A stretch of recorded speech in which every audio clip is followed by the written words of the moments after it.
सुन्दरकाण्डम् अष्टपञ्चाश सर्गः 43 श्लोकम् तस्य कृतिमाधाय प्रबधामि नभस्थलं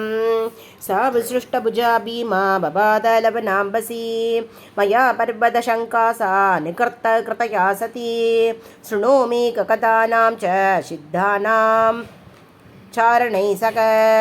राक्षसी सिंहिका भीमा शिब्रं हनुमता हता तां हत्वा पुनरेवागं कृत्यमाद्यैकं स्मरन् गत्वा चाहं महाद्वानं पश्यामि नखमण्डितं दक्षिणं धीरमुदतेर्लङ्का यत्र च सा पुरी अस्तं दिनकरे याधे रक्षसां निलयं पुरं प्रविष्टोऽहम् अविज्ञातो रक्षोभिर्भीमविक्रमैः तत्र प्रविदस्तश्चापि कल्पान्त घनसन्निभा अट्टहासं विमुञ्चन्ते नारीकाभ्युत्थिता पुरः जिगांसन्तीं ततस्तां तु ज्वलदग्निशुरोरुगा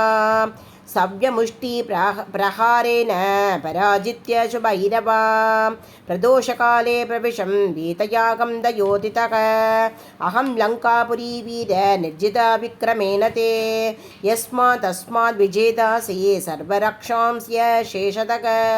तत्रागं सर्वरात्रं तु विचिन्वञ्जनकात्मजा रावणन्तपुरागतो न चापश्यं सुमध्यमां ततसीपाम् अपश्यं सतु रावणस्य निवेशने शोकसागरमाशाद्य न पारम् उपलक्षये सूचता च मया दृष्टं प्राकारेण समावृतं काञ्चनेन विकृष्टेन ग्रहोपवनमुत्तमं सप्राहारम् अवलभ्य पश्यामि बहुबाधपम् असोगवनिका मध्ये शिंशुभादपोपकान् तमारुक्य च पश्यामि काञ्चनं कदलीवनम्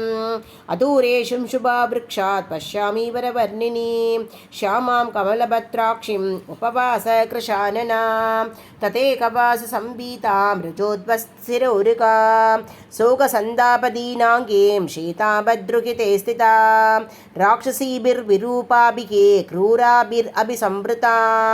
मांससोनीतपाक्षाभिः व्याघ्रिभिर्हरिणीमिव सा मया राक्षसी मध्ये गर्जयामान मुहुर्मुहुः एकवेणीधरादीना भद्रुचिन्तापरायणा भूमिशय्या विवर्णाङ्गी पद्मिनीनिव किमाकमे रावणाद् विनिवृद्धार्ता मर्तव्यकृतनिश्चया कदञ्चिन्मृगशाभाक्षी धूर्णमासादिता मया तां दृष्ट्वा दातृशीं नारीं रामपत्नीं यशस्विनीं तत्रैव शिंशुभावृक्षे पश्यन्नहमवस्थितः ततो हलहला शब्दं काञ्चीनूपरमिश्रितं